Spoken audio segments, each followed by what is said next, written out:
Okay, so let me thank the organizers for accommodating me quite late, since it was a late entry. I mean, I just happened to be around in Bangalore at this time. So thank you very much. And so what I'm going to talk about today is basically a counting problem. I'll explain to you what I mean by this. And this was some recent work done with Anupam Kandu and Gregory Sher, who is my colleague in Norway. So the generic setting is the following. So this is actually what Sumilon has already talked about. So this is the energy landscape. You can think of this problem coming in many, many different areas, liquids, glassy dynamics, as you already said. So this is like, imagine that you have a random landscape where the height, it represents, let's say, the energy of a configuration in liquids or glasses. I mean, this is a very classic problem in disordered systems. So typically, on this random landscape, and the height of this landscape, they are random variables. So the joint distribution of heights is drawn from some underlying distribution. And then, for a given realization of this surface, you just look at there are local minimum, okay, the local maximum, and then there are saddle points and so on. Okay? And so the counting problem is to ask that given the distribution of the heights, how many such local minimum are there, or local maximum, or saddle points, and so on.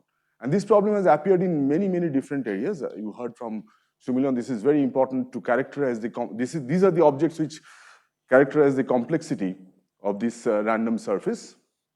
And they play a very important role in glassy dynamics. And they also appear in many other problems like fitness landscapes, in evolutionary models, in optics, in data science, and even in string theory, where you can think of this as a modular space, and these are just the coupling parameters along the axis and so on. So this is a generic problem in many, many different areas. And it's a classic sort of problem which has almost no answer. I mean, most of the studies so far, they actually look at the average number of minimum. So given this underlying distribution of the heights, you want to know what is the average number of minimum. And most of the calculations, theoretical calculations so far concentrated on that. Okay? But full distribution of M, because M, which is the number of local minimum, for example, this is a random variable. It fluctuates from one sample to another sample. And what we would like to know is the full statistics, the full distribution of M. And this is a formidable challenge. I mean, there is no result known so far as I know. And this is a very old problem. It started with the first work by Halperin and Lax in 1966. And you can see that it sort of went on. This is a timeline, and it's still continuing. And it appears in the string theory. It appears in mathematics. It appears in random matrix theory, and many, many other problems. Okay. So this is a setting. So it would be nice to find some model where you can actually calculate not just the average number of minimum, which characterizes the complexity, but the full distribution of the complexity, full distribution of the number of particles, number of minima, local minima. Okay. So what we did is to look at a very simple model, which is in one dimension, and this is the model which is called the Sinai model. So this model is defined as follows. So you generate the landscape by the trajectory of a random walk. So you take a random walk in one dimension, it's discrete time and continuous space. So the position evolves by the previous position plus a noise. And this noise you can actually draw. These are IID random variables drawn from some underlying distribution, PDF, f of eta, which we assume to be symmetric and continuous. So for example, this includes even Levy flights. So Levy flight means that when this distribution of the noise has a power law tail, it's a fat tail, and this mu is called the Levy index. Okay. So Sinai's original model was for Brownian motion, but you can actually generalize to arbitrary landscape. And so many properties actually are known, for a particle moving on this landscape, but somehow the number of minimum or number of maximum or number of stationary points, so that has not been studied yet. Okay, so this is, and what we did is to actually compute this exactly for arbitrary noise distribution f of eta. And the surprising, and I'll just tell you the result, I don't have time to tell you the derivation. The result is the following. What's the probability distribution Q of M?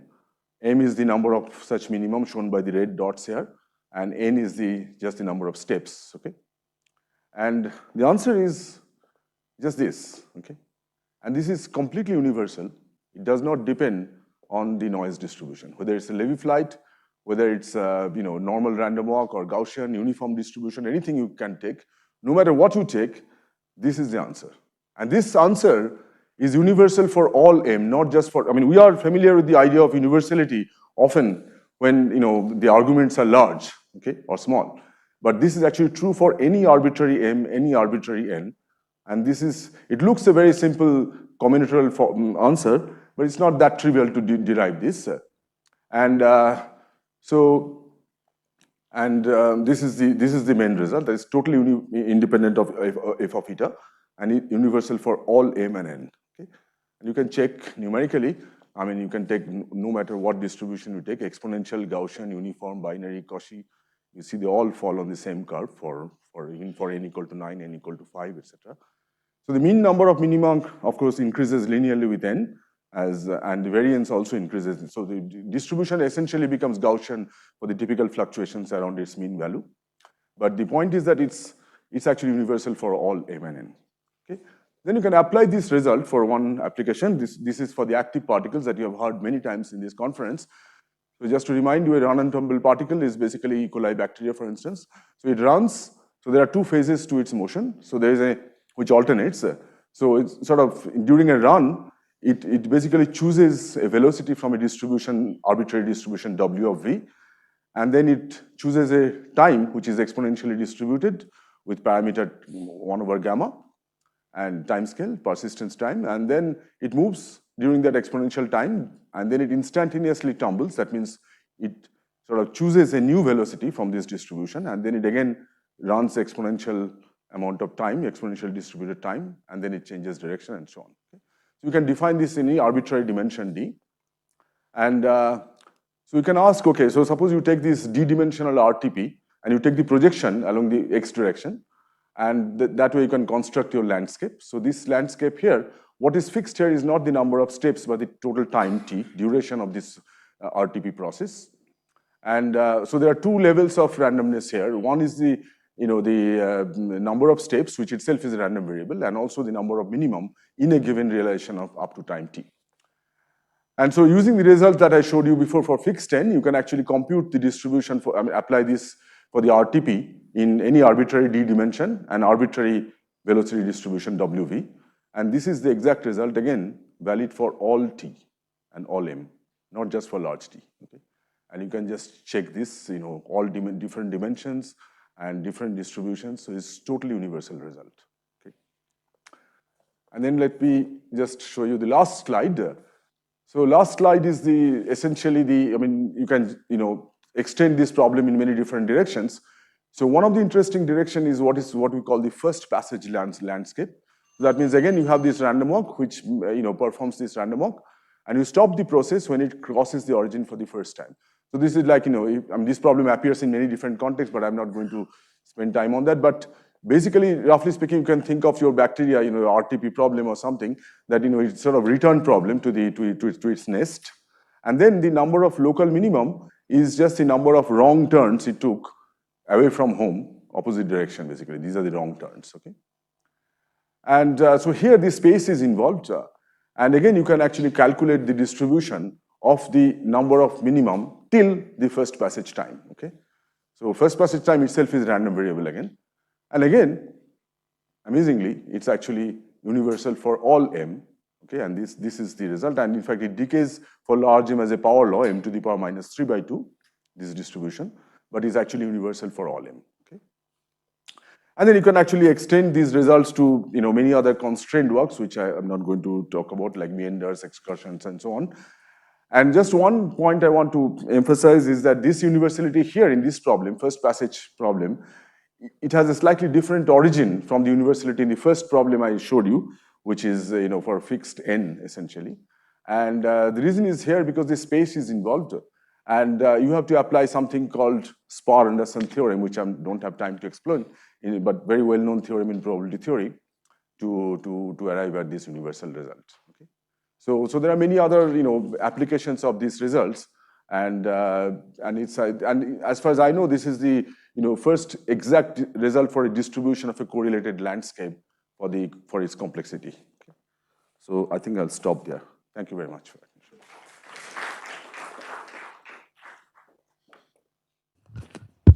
I have a question. Here. Right. So when you in higher dimension, when you are doing your projecting, Right. and so you're basically calculating all the stationary points, right? I mean, meaning saddles like. Yeah. No, actually, so I mean, okay, it's a good point. I mean, the point is, I mean, here I just showed the results for the number of minimum, but you can also calculate the number of maximum. Number of maximum, of course, will have the same distribution as number of minimum by symmetry. But the point is that the maximum and minimum, number of maximum, number of minimum, they are actually correlated. So you can actually calculate the joint distribution of them. And you can calculate the correlation function between the maximum and minimum. Number of capital M, let's say number of maximum and number of minimum. So for example, I mean, in the first problem I discussed, just a random walk with n steps. If you look at the total number of stationary points, their distribution is quite trivial. I mean, you can just compute in 2 lines, okay. But to calculate the distribution of minima is much more complicated, basically. And even to calculate the joint distribution of the maximum and minimum. So that's. So if there are no. Yeah. So instead of this Levy, I mean, if you take the, what is that called? Subdiffusive thing. I mean, where waiting time distribution is a fat tail. Continuous time random right, walking, yeah. yes. Yeah, So Again, you can apply the same theorem because essentially this RTP problem is effectively like a continuous time distribution, right? Because the number of total time is fixed, but the number of steps are variable. So essentially, it's like as if waiting time between two jumps. Right. I mean, so it's exactly identical. So yeah.